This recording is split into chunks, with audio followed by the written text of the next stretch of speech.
Estamos en nuestro estudio de Levítico y le invito a que vaya allí por un momento, el capítulo 16, vamos a ver 16 y 17 en el día de hoy. No sé si le ha pasado que a pesar de que ha pedido perdón, que a pesar de que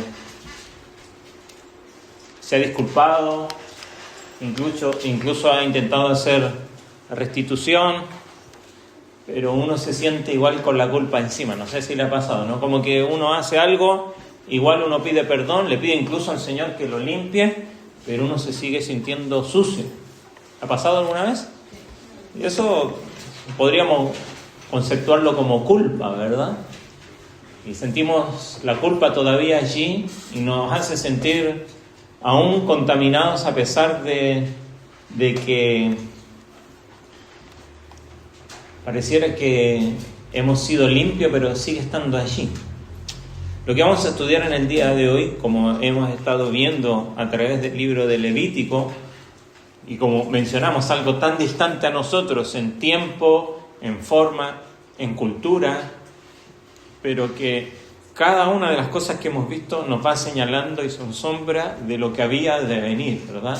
Y cómo en cada una de estas, ya sea, esto es lo que estuvimos viendo y hemos estado viendo en Levítico, ¿verdad? Los primeros capítulos y los últimos que nos hablaban de los rituales, ¿se acuerdan?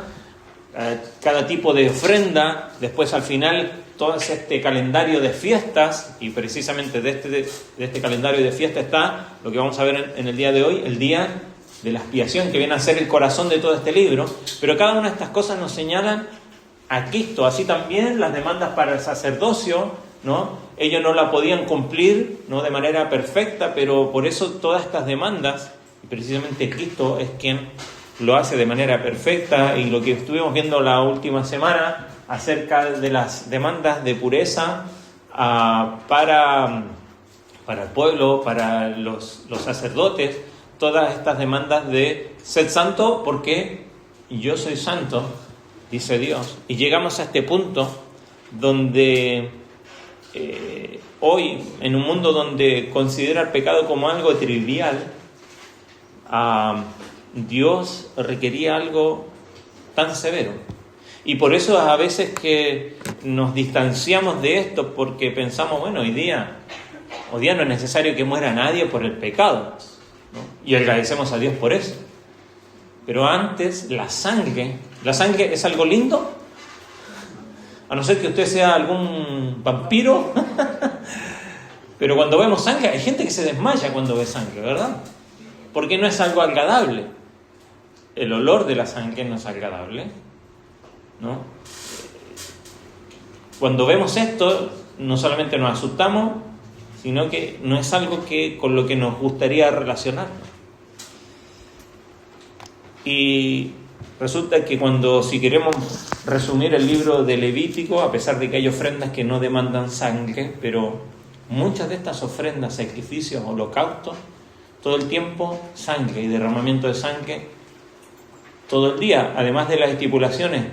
Y vemos que después en el rito en el templo y en el tabernáculo era que se ofrecía un cordero en la mañana y otro en la tarde. Así, cada día, sangre, sangre, sangre. Parece cruel, parece severo, sangriento, pero esto era razón de lo que sucede. ¿Se acuerda? Moisés en el monte está recibiendo las leyes y abajo, ¿qué está pasando? El pueblo está construyendo su propio Dios y dice, este es tu Dios que te sacó de Egipto. Entonces, ¿qué le dice Dios a Moisés? Moisés, yo no voy a ir con ustedes. Va a ir un ángel con ustedes, pero yo no voy a estar entre ustedes. Y Moisés, ¿qué dice? Si tu presencia no de ir con nosotros, no nos saques de aquí. Intercede Moisés y Dios dice, ok, yo voy a estar entre ustedes, pero eso significa que para que yo esté entre ustedes, debido a mi santidad, es necesario arreglar cuentas. No ha de acercarse así nomás. Y por eso es que vemos todo un orden en el libro de Levítico de cómo el pueblo había de acercarse a Dios. Ya sea, ¿se acuerda como vimos en el ritual? Para decir gracias o para decir perdón, lo siento, ¿no? Pero sangre todo el tiempo. ¿Por qué? Bueno, vamos a intentar ver en esta mañana, y vamos a hacer al revés. Hoy nos toca el capítulo 16 y 17, pero vamos a comenzar por el capítulo 17 esta mañana, que nos va a hablar un poquito y nos establece el tema allí de por qué la sangre presente en estos sacrificios. Capítulo 17 de Levítico nos va a hablar acerca de la santidad de la sangre, por qué es tan valiosa para Dios. Leamos un poquito ahí, capítulo 17 de Levítico. Dice: entonces el Señor habló a Moisés: di a Aarón y a sus hijos y a todos los israelitas, esto es lo que el Señor ha ordenado. Cualquier hombre de la casa de Israel que degüelle un buey, un cordero o una cabra en el campamento, o el que lo degüelle fuera del campamento, sin llevarlo a la puerta de la tienda de reunión, para presentarlo como una ofrenda al Señor delante del tabernáculo del Señor, ese hombre será culpable de la sangre. Ha derramado sangre y ese hombre será exterminado de entre su pueblo. Esto es para que los israelitas traigan los sacrificios que sacrifican en campo abierto, los traigan al Señor a la puerta de la tienda de reunión, al sacerdote, y los sacrifiquen como sacrificios de las ofrendas de paz al Señor.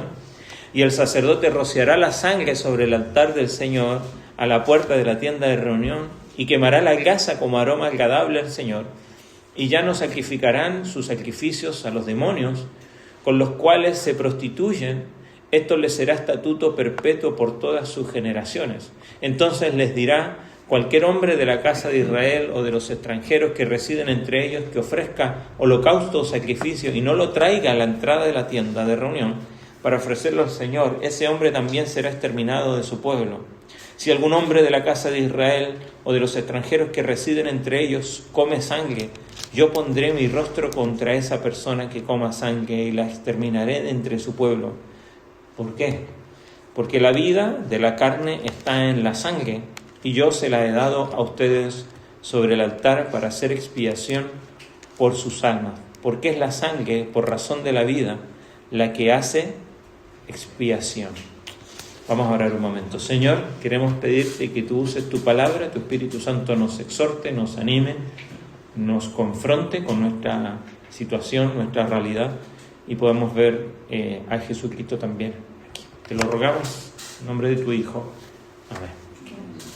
Sin duda, bastante claro al decirnos por qué la razón de tanta sangre. Ahora, no era solamente el pueblo de Israel el que ofrecía sacrificios. La sangre era algo común. Las civilizaciones antiguas sabían que la sangre era vital, que si alguien perdía sangre, posteriormente iba a perder su vida. Sabían de alguna manera que la sangre era parte esencial de la vida. Uno podía perder un miembro, podía perder una mano, podía perder cualquier otra cosa, ¿no?, del cuerpo, pero si pierde toda su sangre, o lo que hacían muchas civilizaciones, aún incluso algunas civilizaciones acá en nuestro continente, ¿no?, donde sacaban a sus oponentes, les sacaban el corazón y se lo comían porque sabían que ahí era lo vital, y ellos creían en su idea de que eso les iba a dar a ellos, ya sea el espíritu de esa otra persona o la vida y la fuerza y la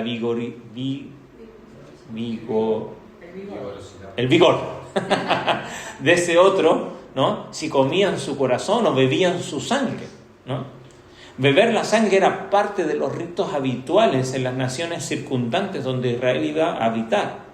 ¿Por qué? Porque se creía que por medio de eso iban a obtener más energía o la vida de esa otra persona. Y el Señor establece que esa forma y esa práctica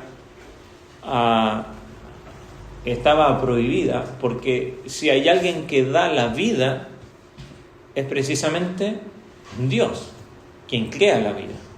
Y como lo dice Job tempranamente, Él es el que da y también Él es el que quita la vida. No está en disposición del hombre a hacerlo. Entonces, este capítulo establece la justificación de alguna manera teológica de por qué el perdón requiere sangre. Porque recordemos que debido al pecado, ¿qué es lo que entra en el mundo? Lo sabemos en el Nuevo Testamento. Pero eso lo sabemos también porque lo señala en Génesis cuando el Señor le dice, si comen de este árbol ciertamente morirás. Y la muerte entró al mundo por el pecado del ser humano. Por lo tanto, debido al pecado del hombre, la muerte está en constante señalamiento. ¿Se acuerda de por qué todo estos flujos y estas cosas, debido a esto no podía entrar a adorar? Porque cada una de estas cosas señalaban a la muerte, y Dios siendo el creador de la vida, no hay compatibilidad en esto. Y resulta que el pecado es la mayor señal de la muerte en nosotros. Entonces, ¿qué se requiere para que haya de alguna manera una vindicación de la santidad de Dios, que es lo que termina siendo cada sacrificio? Porque Dios en su santidad nadie puede acercarse a Él. Pero ¿cómo hemos de acercarnos a Él? Bueno, alguien tiene que interceder. Si nosotros nos acercamos, hemos de morir. Entonces, alguien tiene que hacerlo. Y para eso necesita derramar su sangre. No dar simplemente algo de sí, sino que derramar su sangre en significación de que ha muerto.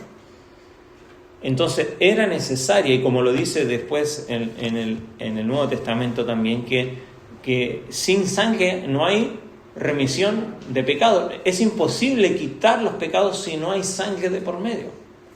Entonces, este capítulo establece esa justificación teológica de por qué el perdón requiere un sacrificio de sangre. Y lo primero que nos dice es porque la vida está en la sangre. Dios declara esto y le dice allí en el último versículo que leímos, en el verso 11, porque es la sangre al final, por razón de la vida, la que hace expiación. Y esa palabra es la que va a resaltar en el día de hoy. Porque expiar precisamente significa quitar de en medio, sacar, ¿no? Entonces, ¿cómo es posible sacar eso que esa barrera que impide que Dios y el hombre puedan tener una relación? Bueno, es por medio de la sangre. Entonces, la sangre no tiene un valor mágico en sí misma, sino que la sangre simboliza, ¿no?, que una vida está siendo entregada en lugar de otra. Porque no era que, no voy a decir se acuerda, yo lo estuve leyendo en la semana, pero cómo hacían los sacrificios a las naciones paganas ahí circundantes de Israel. Ellos ofrecían su propia sangre, se lastimaban, ¿no?, y daban su propia sangre, y otros tomaban de su sangre, ¿no?, o la daban a sus dioses para que por medio de su sangre pudiesen hacer lo mismo, ser expiados de sus culpas. Bueno, nuestra sangre no alcanza, tiene que ser la de alguien que no tiene culpa. Y en este caso por eso se elegía un animal y se escogía que fuera sin mancha, sin tacha, perfecto de alguna manera, escogido para eso. Un inocente muere por el culpable. ¿Por qué? Porque el pecado nos señala esto, de que tú y yo somos culpables. Ahora, esta es la razón, la vida está allí en la sangre, pero también para traer una centralidad, como dice ahí, del culto en el tabernáculo, porque ellos venían de vivir en Egipto, donde se ofrecían un montón de sacrificios, van a Canaán, donde todos los pueblos alrededor ofrecían un montón de sacrificios, ¿no?, a sus dioses. Entonces Dios establece, no se ha de derramar sangre en ningún otro lugar, sino que aquí. ¿Para qué? Para, obviamente, evitar que el pueblo ofreciera sacrificios a los ídolos, o incluso dice ahí a los demonios en secreto, ¿no?, y traerlos al altar de Dios, que la adoración sea única y exclusivamente a Jehová, a Dios. Vemos que el pueblo de Israel comienza con esto, ¿no? ¿Se acuerdan? El becerro de oro. Y parece que no se cura de esto hasta que van cautivos a Babilonia, y de eso pasan miles de años. Porque constantemente, ¿cuál fue el problema con el pueblo de Israel? Vemos todos los profetas mayores y varios de los profetas menores, hasta que son llevados cautivos a Babilonia. ¿Cuál era el problema de Israel? Que así como adoraban a Jehová en el tabernáculo, tenían lugares altos. Salomón, que se dice que es el hombre más sabio, precisamente había construido para cada una de sus esposas un altar para sus dioses, y a la misma vez que adoraban a Jehová, adoraban al resto de sus dioses, ¿no? Los ídolos, hoy día nosotros no prendemos velitas, espero que no lo hagan en su casa. Bueno, capaz que prenda una velada al aroma, ¿no? Cuando hacemos alguna fritanga ahí de pescado. Pero no adoramos a imágenes, ídolos, pero sí construimos ídolos en nuestro corazón. Hay muchas cosas que reemplazan a Dios. Y Dios decía, no se va a derramar sangre en ningún otro lugar, y si lo hacen afuera lo han de traer aquí, porque no han de reemplazar a Dios en su corazón. Y Dios sigue demandando de nosotros lo mismo. Hoy día no tiene que ver con un lugar físico, pero tiene que ver con nuestro corazón, ¿no? Cuando construimos ídolos en nuestra vida que reemplazan a Dios, y pueden ser cosas tan buenas como el dinero, o más bien útil, o buenas como el trabajo, o la familia, o algo tan hermoso como el sexo que Dios creó, se puede volver un ídolo. Entonces Dios establece esta manera y establece las razones y el orden para que fuese allí solamente entregado a Dios.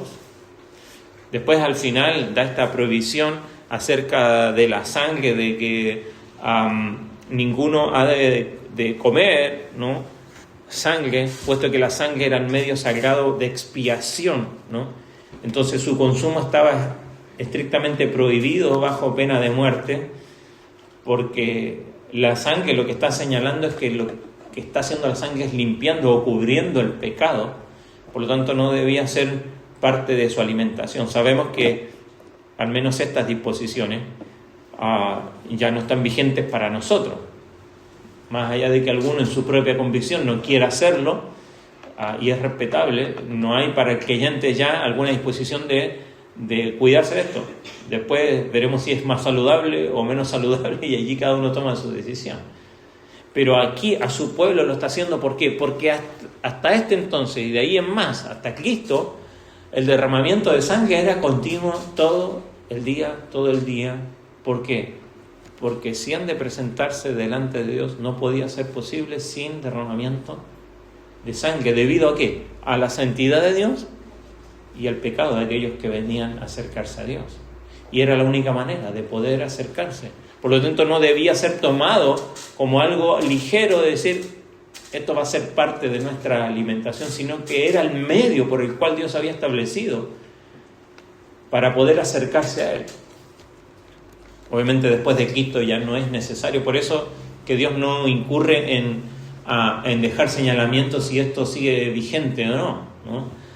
Pero vemos que Dios establece la importancia de la sangre. ¿Y por qué? Bueno, nos devolvemos un poquito al capítulo 16, porque este es el corazón central de todo el libro de Levítico, esta gran fiesta. ¿Se acuerda? Estaba la fiesta de las trompetas que señalaban a ese llamado al pueblo, en la fiesta de los tabernáculos, de hacer enramadas y vivir allí y recordar cómo fue transitar por el desierto. La mayoría de las fiestas eran, valga la redundancia, festivas, la Pascua, pero esta era diferente.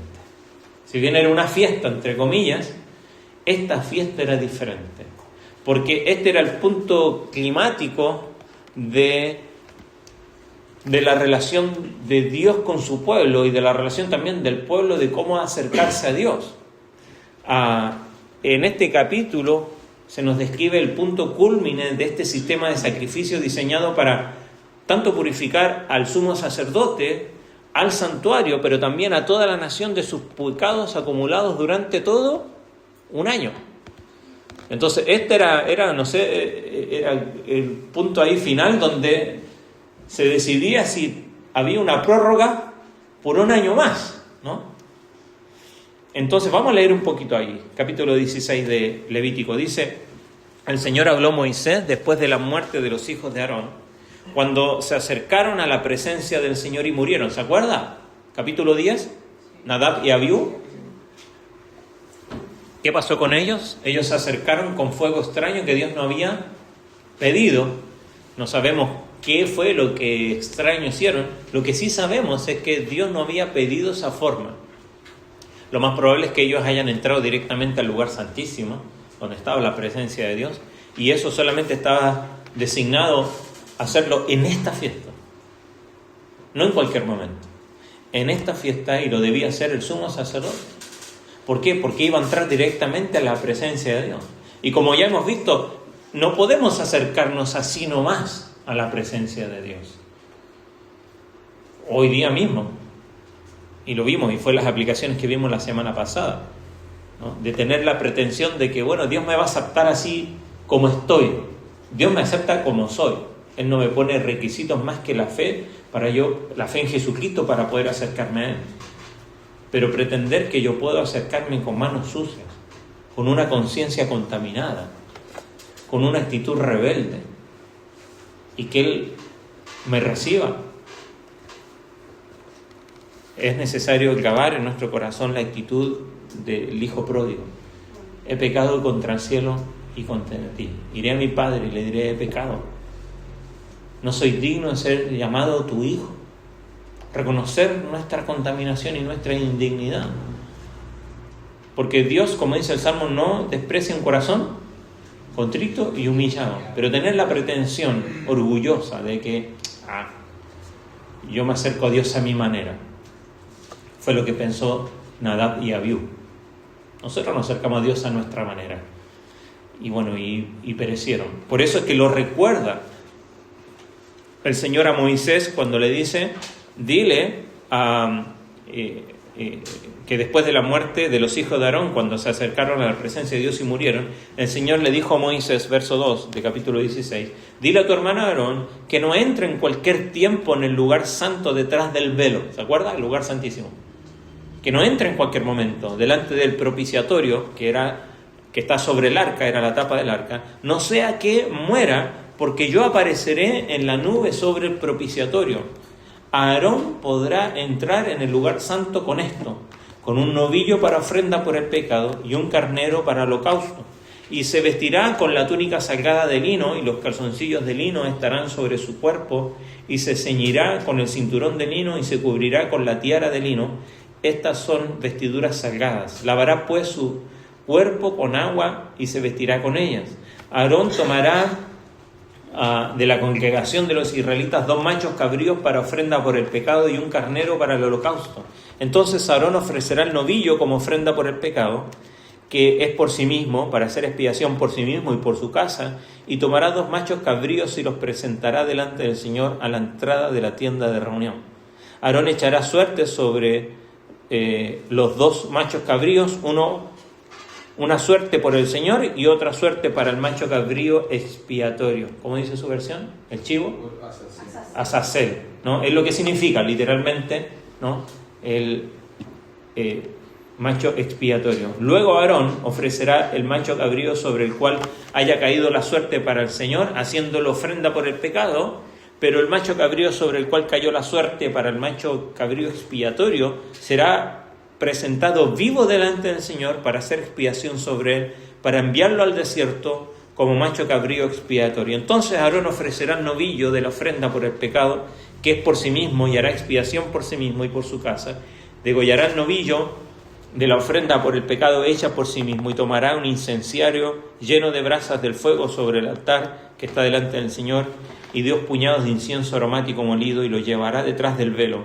Pondrá el incienso sobre el fuego delante del Señor, para que la nube del incienso cubra el propiciatorio que está sobre el arca del testimonio, no sea que Aarón muera.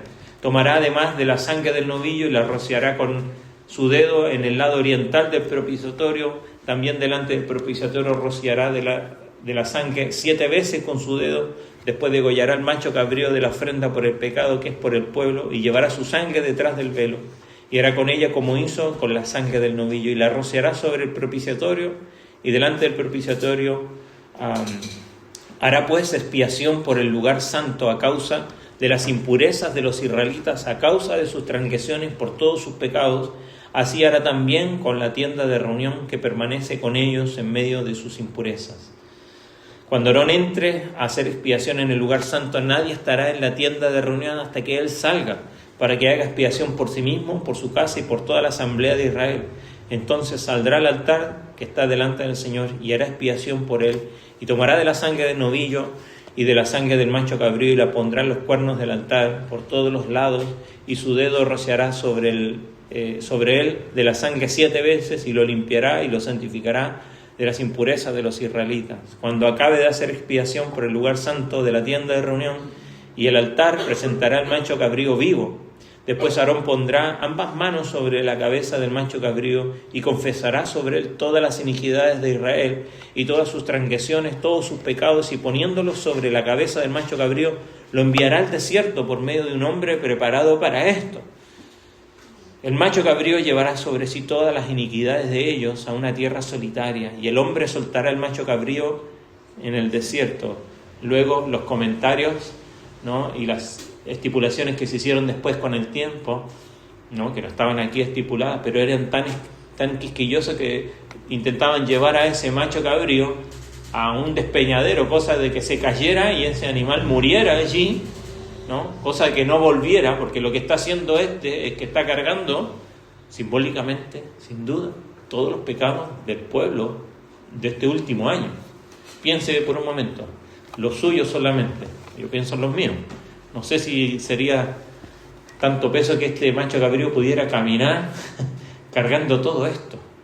Por eso lo llevaban al desierto y había alguien estipulado que hiciera eso. Terminemos de leer una parte aquí. Entonces Aarón entrará en la tienda de reunión, verso 23, y se quitará las vestiduras de lino que se había puesto al entrar en el lugar santo, y las dejará allí. Lavará su cuerpo con agua en un lugar salgado, se pondrá sus vestidos y saldrá y ofrecerá su holocausto y el holocausto del pueblo, y hará expiación por sí mismo y por el pueblo. Luego quemará en el altar la grasa de la ofrenda por el pecado, y el que soltó el macho cabrío como macho cabrío expiatorio lavará sus ropas y lavará su cuerpo con agua, y después entrará en el campamento. Pero el novillo de la ofrenda por el pecado y el macho cabrío de la ofrenda por el pecado, cuya sangre fue llevada dentro del lugar santo para hacer expiación, serán llevados fuera del campamento y quemarán en el fuego su piel, su carne y su estiércol. Entonces el que los queme lavará su ropa y lavará su cuerpo con agua, y después entrarán en el campamento. Y esto será para ustedes un estatuto perpetuo. En el mes séptimo, a los 10 días del mes, humillarán sus almas y no harán obra alguna, ni el nativo ni el extranjero que reside entre ustedes, porque en ese día será expiación por ustedes, para que sean limpios. Serán limpios de todos sus pecados delante del Señor. Será para ustedes día de reposo, de descanso solemne, para que humillen sus almas. Ese estatuto perpetuo. Este es el día de la expiación. No parece una fiesta, ¿verdad? Lo primero que vemos, sin duda, aquí se nos describe el punto culminante de todo este sistema de sacrificios que está diseñado, como dijimos, para purificar al sacerdote, al santuario, que lo vimos, ¿no? Rocía sangre sobre varios puntos del tabernáculo, del santuario, en el altar, en el propiciatorio. Todo debía ser limpiado, toda la nación también de sus pecados. Lo primero que vemos, como dice ahí, es la preparación del mediador. Aarón debía bañarse completamente, despojarse de sus vestiduras gloriosas, ¿se acuerdan? El efod, del pectoral, todas las vestiduras gloriosas con las que ofrecía todo el tiempo, y vestirse de una túnica de lino. ¿Cuál es la diferencia? Que estas son vestiduras sencillas. Es como ponerse la ropa, y muy similar a las ropas de luto que se usaban muchas veces, ¿no? Nosotros nos vestimos de luto ¿con qué color? No es una ropa festiva el negro, ¿verdad? ¿No? Entonces, obviamente no se vestía de negro, pero se vestía con estas túnicas sencillas de lino blanco, simbolizando la humildad, la santificación y la pureza necesaria para entrar ante este Dios santo. Esto sin duda prefigura a Cristo, como nos dice Filipenses, que se despojó de su propia gloria para tomar forma de siervo, siendo semejante a hombre, ¿no? Para servir a la humanidad se hizo como tú y yo, ¿no? Eso de que se humilló es que tomó forma de hombre, haciéndose semejante a ti y a mí. Y esta preparación del mediador era esto, y es tan necesario para acercarnos a Dios, prepararnos de la misma manera, porque si hay algo que juega como una balanza en nuestra vida es el orgullo y la humildad, ¿no? A mayor orgullo, menos humildad. Y al revés, ¿no? Es inversamente proporcional. Y si reconocemos nuestro corazón, es más orgulloso de lo que ni siquiera nos damos cuenta. Porque la mayoría de las veces son otros los que están equivocados y están mal, ¿no? No soy yo. Otros deben mejorar, otros deben hacer cambios. Otros son los que deben humillarse. Pero como dice Cónica, si se humillare mi pueblo sobre el cual mi nombre es invocado y oraren y buscaren mi rostro y se volvieren de sus malos caminos, entonces, dice Dios, yo iré. Y sigue estando vigente este principio. No podemos acercarnos a Dios con una pretensión de que, bueno, yo soy su hijo, yo soy su hija, Él me tiene que escuchar. El mediador debía prepararse y vestirse de estas túnicas sencillas, simbolizando esta humildad necesaria para acercarse. Después era necesario la purificación del santuario, debido a que el pecado del pueblo contaminaba incluso los objetos sagrados. El sumo sacerdote debía entrar al lugar santísimo, como vimos aquí, una sola vez al año, para rociar sangre sobre el propiciatorio, purificando. Hay otras versiones que dicen aquí, en vez de propiciatorio, dicen el asiento de misericordia, ¿no? Que era la tapa. Obviamente no había ningún asiento allí, pero imaginando o ilustrando de que es el lugar donde Dios habita, ¿no? Como un trono real, ¿no? Y allí está Dios, ¿no? Y era necesario purificar ese lugar de la contaminación espiritual de todo su pueblo. Por eso es que Él entra y en todos los lugares. ¿Por qué? Porque el pecado contamina aún incluso lo más sagrado que pudiera existir. Tu matrimonio, la relación con tus hijos, tus pensamientos, tu intimidad. El pecado contamina y llega a los lugares más recónditos de tu ser y de tus relaciones. Por eso es necesario que Él todo y tocaba y decía 7 veces aquí y 7 veces allá, tocar, purificar todo, porque el pecado contamina todo. El pecado no es simplemente la acción. Por eso Cristo, cuando da su sermón del monte, eleva el estándar y dice: oíste que fue dicho, no cometerás adulterio, pero yo os digo que cualquiera que mire a una mujer para codiciarla en su corazón, ya adulteró con ella. Oíste que fue dicho, no matarás, pero cualquiera que dice necio, tonto a su amigo, entonces es culpable de lo mismo. Porque el pecado no comienza en la acción, termina en la acción. A veces no llega allí, pero es pecado igual. Y Dios lo juzga de la misma manera. Ahora, ¿qué sucedía? Están estos dos machos cabríos que se lesionaban, ¿no? Y que formaban juntos un solo sacrificio por el pecado. El que se sacrificaba, su sangre era llevada detrás del velo para expiar la culpa, y era la sangre de ese macho cabrío que se derramaba sobre la tapa del arca, que era el propiciatorio, allí. Pero había otro, el azazel, que significa el emisario, ¿no? Y sobre su cabeza Aarón confesaba los pecados del pueblo, y el animal era enviado al desierto para simbolizar que Dios, como comenzamos leyendo en Miqueas, alejaba la culpa para siempre de su presencia. O sea, Dios quería simbolizar que el pecado no solamente era quitado, sino que era llevado fuera. Ahora, piense esto era necesario una vez al año, y volver a repetir, y volver a repetir. Pero la culpa era sacada del medio, y era lo que quería simbolizar Dios. Llévense aquí. ¿Por qué? Porque el perdón era real de Dios. No quería dejar allí la culpa, quería que estuviese fuera del campamento, fuera de la congregación. Porque la culpa muchas veces nos lleva a más pecado, ¿no? Ahora, ¿Qué termina siendo al final aquí? ¿No? Como dice ahí, la responsabilidad del pueblo. ¿Cuál era la responsabilidad del pueblo? Porque de esto participaba el sumo sacerdote. Y era, ok, ya, ahí nosotros por mientras nos hacemos un asado, nos jugamos al truco, y jugamos un partidito de fútbol, ¿no? Y cuando termine, bueno, que nos avise cómo le fue. ¿Qué tenía que hacer el pueblo? No era un día de fiesta común.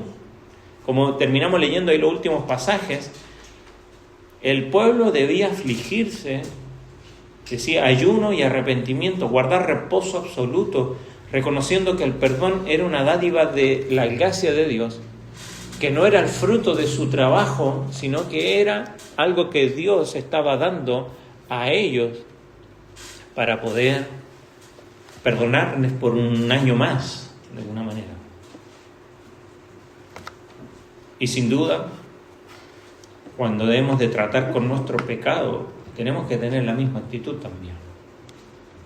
Muchas veces venimos con una actitud impenitente y decirle, Señor, te confieso mis pecados. 1, 2, 3, 4, 5. Bien, gracias a Dios.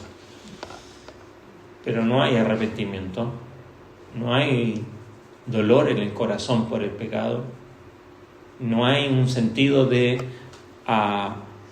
dolor por ofender a Dios. Muchas veces nos duele más las consecuencias del pecado que hemos cometido, del hecho de que hemos ofendido a Dios por nuestro pecado. Debían afligir sus almas para acercarse. Entonces, claro, nos preguntamos, bueno, Felipe, ¿y esto de qué me sirve ahora? Estamos miles de años después. ¿Cómo esto me ayuda ahora en mi relación con Dios? Bueno, quiero terminar. ¿Cómo conectar el Antiguo Testamento con el Nuevo? En al menos estas 4 cosas que vemos aquí, que tanto se suceden en el Antiguo como en el Nuevo Testamento, señalando a Cristo. Porque sin duda el contexto de la cultura de Israel, estos sacrificios de animales, símbolos de la misericordia de Dios, son extraños para nosotros, ¿no? Son muy raros para nosotros. Pero recordemos que estos símbolos apuntaban al futuro, incluso para ellos era algo que les costaba comprender cómo todo esto podía lograr lo que Dios estaba estableciendo. Sin duda, esa tensión se resuelve definitivamente en la vida, en la muerte y en la resurrección de Jesús. Entonces, muchas de estas formas en las que se habla de la muerte de Jesús en el Nuevo Testamento, que nosotros cuando leemos el Nuevo Testamento vemos constantemente que nos habla de la muerte de Cristo, mucho tiene que ver, o más bien, mucho no tiene sentido o nos carecemos de alguna comprensión de ese significado si no comprendemos lo que sucedía aquí, ¿no? Porque lo que está sucediendo aquí en este día de la expiación, especialmente en es lo que está de telón de fondo para comprender lo que Cristo hizo posteriormente a favor de toda la humanidad, incluido tu vida y mi vida. Entonces es importante saber, ¿no?, que este día de la expiación es llevado a cabo aquí por el sumo sacerdote, el único día sagrado del calendario de Israel que tiene su propio capítulo aquí en Levítico. Todos estos sacrificios rituales antiguos cumplían simbólicamente alguna serie de cosas. Por ejemplo, era para disuadir o alejaban a Israel del pecado, ¿no?, haciendo como un llamado al arrepentimiento. Propiciaban un pago simbólico por el duro costo, la deuda de la infracción que significaba el pecado. Entonces, al final, esta ofrenda era un rescate, ¿no?, de eso que nos dejaba cautivos delante de Dios. También propiciaban una purificación, una limpieza simbólica, ya sea del que lo ofrecía o de la comunidad o del templo mismo, ¿no?, que ha sido contaminado por el pecado. Por eso la purificación y la sangre en cada lugar del tabernáculo en este entonces. Todo esto hizo posible que Dios mantuviera su presencia con su pueblo sin comprometer su justicia divina. Porque recordemos, Dios es justo y santo y Él no puede habitar en medio del pecado. Pero resulta que donde hay 2 o 3, y aún incluso donde hay uno solo, ¿se acuerda que dice Pablo a los Colosenses? Todas estas cosas tienen virtud, pero no tienen ningún efecto sobre nuestra naturaleza, ¿no? Muchos piensan alejarse del pecado yéndose a la montaña, ¿no?, donde no me contamine nadie. El problema es que el asunto lo tengo adentro. Y Dios, para poder mantener su presencia con su pueblo sin comprometer su justicia divina, estableció todo este orden. Entonces, cada uno de estos 5 tipos de sacrificios que vimos en los primeros capítulos de Levítico, los rituales de pureza, se centran en distintas partes de estos propósitos, del arrepentimiento, de saldar la deuda, de limpiar, de purificar y de establecer de alguna manera la vindicación de la santidad de Dios para que Dios siga habitando en medio de su pueblo. Pero el día de la expiación reúne todos estos en un solo evento y que se hace de manera pública. Y era imposible ofrecer un sacrificio por todas y cada una de las maldades de Israel. Había muchos pecados y ofensas que permanecen en secreto y que nunca se confesaban. Por eso cada año el sumo sacerdote entraba en la tienda y hacía sacrificios expiatorios por él, por su familia y luego por el pueblo. Era una fiesta pública, por lo que toda la comunidad dejaba todo lo que estaba haciendo de lado para presenciar este ritual y estar allí esperando a que esto terminara. ¿Cuáles son estas 4 cosas que vemos tanto en el Antiguo como en el Nuevo? Primero, un rescate, el pago de una deuda. Estas ofrendas por el pecado, los holocaustos, cubrían simbólicamente el costo relacional real del pecado, ¿no? Las malas conductas de las personas, porque sabemos que el pecado es el fracaso moral de los seres humanos y eso siempre crea un daño real, ya sea un daño relacional, un daño físico, pero siempre el pecado genera daño. Lo hemos dicho acá, el pecado siempre causa heridas en mi vida y en la vida de otros.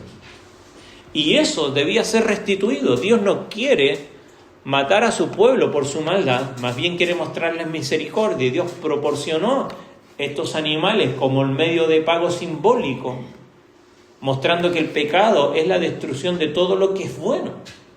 Porque el pecado, ¿qué es lo que señala? La paga del pecado ¿es bueno eso? Y no. Es todo lo contrario de la vida misma. Entonces, mediante estos sacrificios, Dios cubre a su pueblo de modo tal que queda bien claro que lo horrendo, como decía alguien, la pecaminosidad del pecado, ¿no?, y el costo del pecado en su pueblo. Por eso es que vemos que todo esto tenía que ver con un rescate, con un pago de una deuda, pero también tenía que ver con purificación, con la limpieza de la contaminación. La aspersión de la sangre limpiaba simbólicamente. Sabemos que la sangre, por favor no lo haga en casa, no vaya a limpiar con sangre ahora, ¿no?, cuando se ensucia algo. No, pero simbólicamente limpiaba la tienda para quitarle los pecados del pueblo corrupto que vivía ahí en medio de Dios. Como si fuese lavado, ¿no?, por medio de la sangre. Pero lo más importante era que cuando el sacerdote llevaba la sangre al fondo mismo, ¿no?, al lugar santísimo, allí era limpiado todo, ¿no?, por un año más, ¿no? Rociar la sangre en este espacio sagrado era la forma suprema de purificación.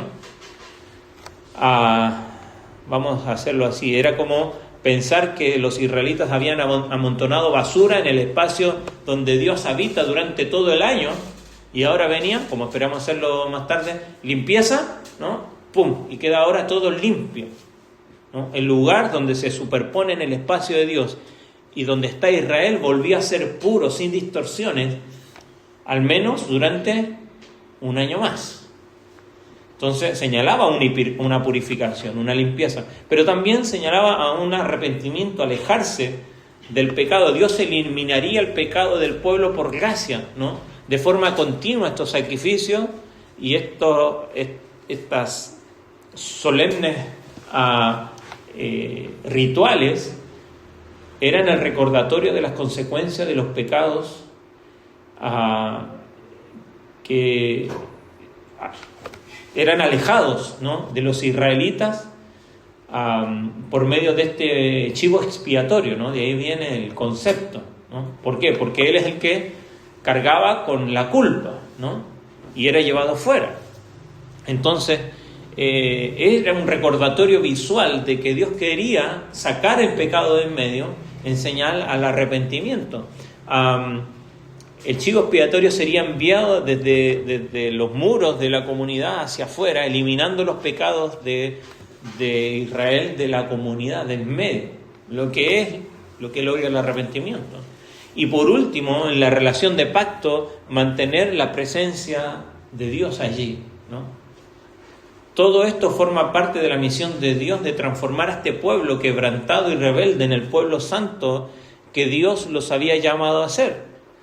Para los israelitas de ese entonces, el día de la expiación se vivía como una expresión al final del amor de Dios, porque quería que no les quedara ninguna duda de que después de este día de la expiación quedaban perdonados, renovados.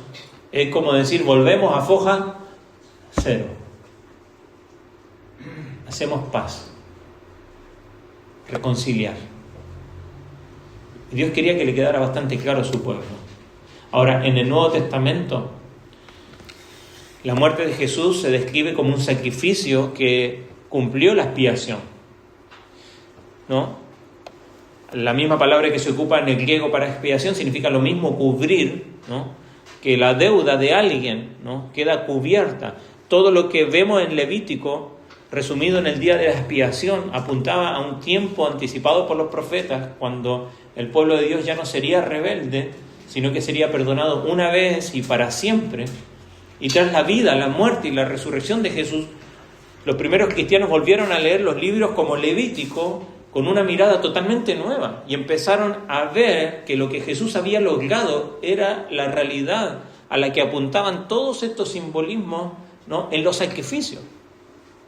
Hebreos 10:1 dice, pues, ya que la ley solo tiene la sombra de los bienes futuros, sino la forma misma de las cosas, nunca puede por los mismos sacrificios de ellos, que ellos ofrecen continuamente año tras año, refiriéndose a esto, hacer perfectos a los que se acercan. Por eso es que vemos estas mismas cosas, las vemos en el Nuevo Testamento, por medio de Cristo. Y con esto terminamos. ¿Por qué? Porque la muerte y la resurrección de Jesús, así como tienen muchas facetas, las podemos ver, pero una de las frases más repetidas en el Nuevo Testamento para describir lo que logró la muerte de Jesús es el pago de rescate o expiación, lograda mediante el sacrificio diario en el templo. Ahora este rescate, ¿no?, lo hace posible una vez y para siempre Cristo. Hebreos 10, 3 y 4 dice, pero esos sacrificios, en esos sacrificios hay un recordatorio de pecado año tras año, pero es imposible que la sangre de los toros y de los machos cabríos quite los pecados. Solamente el Creador podía ofrecer el perdón de los pecados de manera plena. Y ya que el pecado humano introdujo la muerte en este mundo, ¿no?, perfecto que Dios había creado, únicamente la ofrenda de la vida de un animal podía comunicar la gravedad de esa maldad. Pero no bastaba. Por eso Jesús ofreció su propia vida y su muerte como un sustituto en nombre de los demás. Se convirtió en el sacrificio. No es que vino a ofrecer un sacrificio, Él es el sacrificio.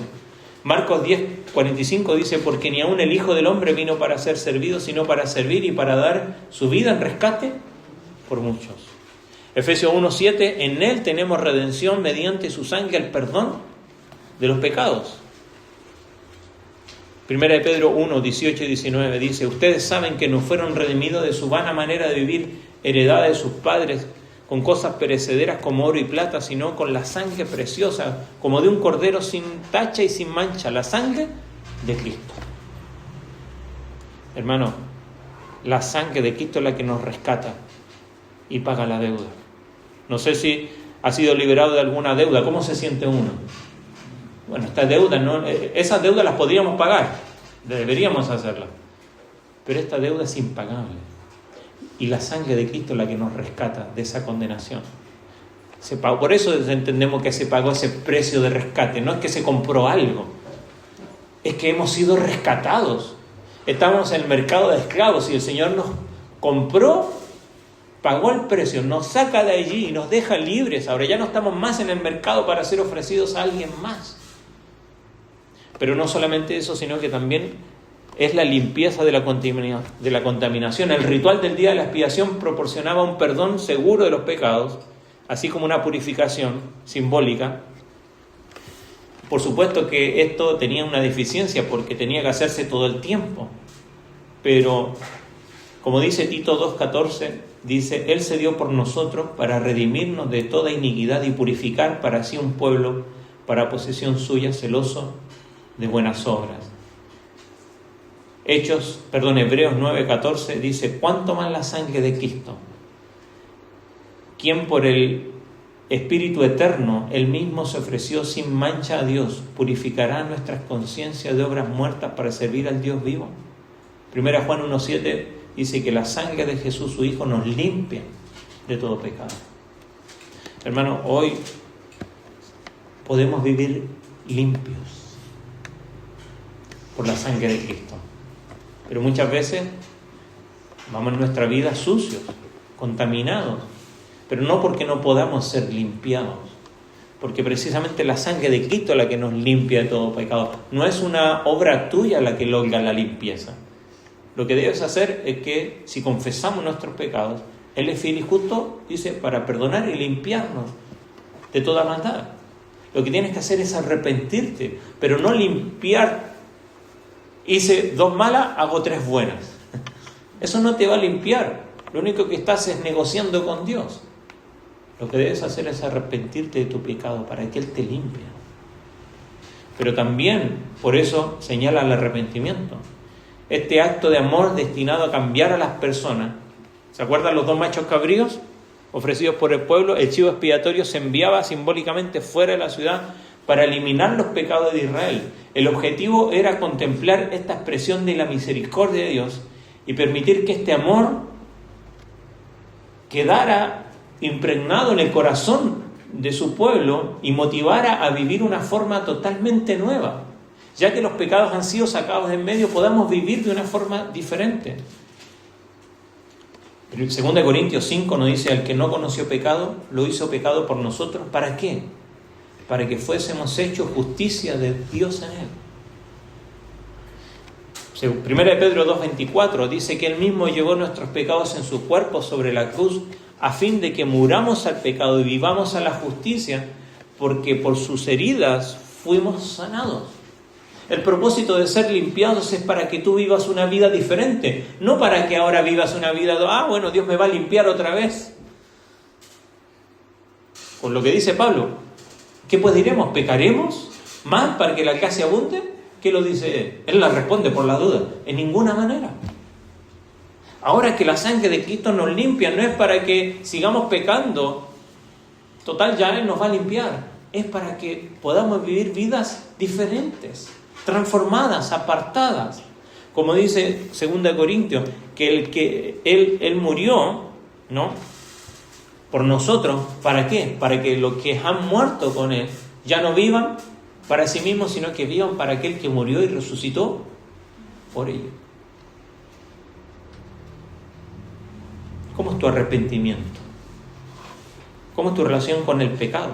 ¿El hecho de que Dios te ha limpiado te hace vivir apartado del pecado o te hace pensar de que, Dios me va a aguantar una más? Eso es jugar con Dios. Y no olvidemos que Dios es fuego consumidor. Así como es gran misericordia también. Él nos juzga. Y por último, todos estos rituales tenían como objetivo sanar la relación fracturada entre Dios y su pueblo, para que pudieran convertirse en el tipo de seres humanos que Él los había destinado a ser. Porque desde el Edén lo que hace el pecado es que rompe la relación con Dios. Y es imposible estar ahí con Dios, por eso los echa del Edén. Pero Dios en su gracia quiere estar con los suyos. Por eso es que crea todas estas disposiciones para su pueblo, porque quiere estar con ellos. Pero el pecado, ¿qué hace? El pecado siempre rompe. El pecado siempre destruye. Entonces, ¿qué sucede? Dios mismo La muerte de Jesús proporciona una forma permanente para poder volver a conectarse con la presencia de Dios, vivo a pesar de tu fracaso y mi fracaso. 1 Corintios 3:16 nos recuerda: ¿no saben ustedes que son templo de Dios y que el Espíritu de Dios habita en ustedes? ¿Acaso lo hemos olvidado? Mantener y cultivar y hacer crecer esa relación de pacto con Dios es un tema que lo hemos desarrollado en el Nuevo Testamento constantemente. ¿Por qué? Porque el pecado que es de continuo en nosotros rompe eso. Pero Dios lo quiere restablecer. ¿Y cómo lo ha hecho? Bueno, Cristo. Cristo hace posible que tú puedas tener una relación, no una religión, una relación con Dios.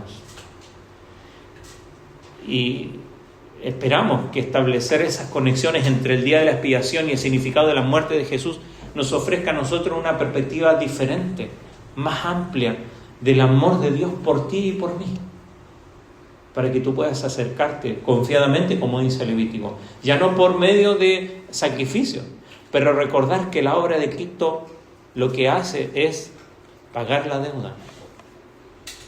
Ahora somos libres, ya no hay condenación.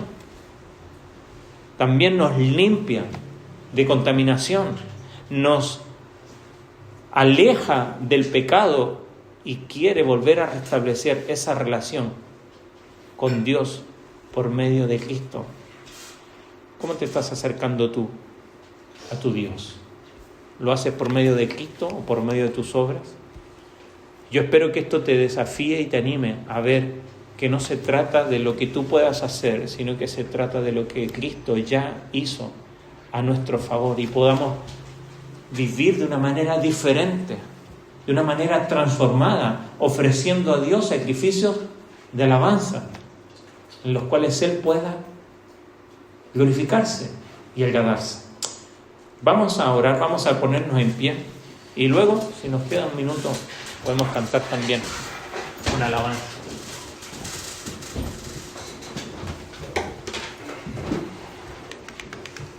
Padre Celestial, gracias por tu palabra, gracias porque podemos estudiar, contemplar en tu palabra lo que Cristo ha hecho por nosotros y el camino que nos abre. Gracias porque no es por nuestras obras, sino por la obra que Cristo hizo. Señor, ayúdanos a descansar en su obra, en la obra de Cristo, y poder acercarnos a ti con confianza, pero como dice tu palabra, con una actitud correcta. Gracias porque no tiene que ver con nosotros, pues no podemos, estamos en deuda, no podríamos pagar, pero Cristo lo hizo. No podríamos limpiarnos a nosotros mismos, pero su sangre lo hizo. No podríamos nosotros sacar afuera, y a veces nos cuesta, lidiamos en nuestra mente y en nuestro corazón con los pecados del pasado, pero Cristo puede, y Él los ha olvidado. Gracias, Dios, porque tú quieres relacionarte con nosotros. Ayúdanos a cultivar esa relación por medio de Cristo en nuestra vida. Te lo rogamos en nombre de Cristo. Amén.